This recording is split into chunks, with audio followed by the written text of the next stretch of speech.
ఊరికి వెళ్ళినప్పుడు ధ్యానం మానేయాలా, క్లాస్ వినడం మానేయాలా అంటే మానేయకూడదు. ఎలా అయితే రోజు మన శరీరానికి స్నానము చేస్తామో, అలాగే భోజనాన్ని అందిస్తామో, అలాగే ధ్యానము కూడా ఆత్మకు ఆహారం. ఏ ఊరికి వెళ్ళినా సరే, ఎన్ని పనులు ఉన్నా సరే, ప్రతిరోజు తప్పనిసరిగా రాత్రి పడుకునే వరకు 15 నిమిషాలు తప్పకుండా ధ్యానము చెయ్యాలి.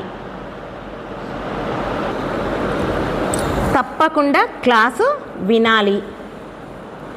నియమం తప్పకుండా కొనసాగించాలి. నియమం కొనసాగించకపోతే మనలో అలసత్వం పెరుగుతుంది.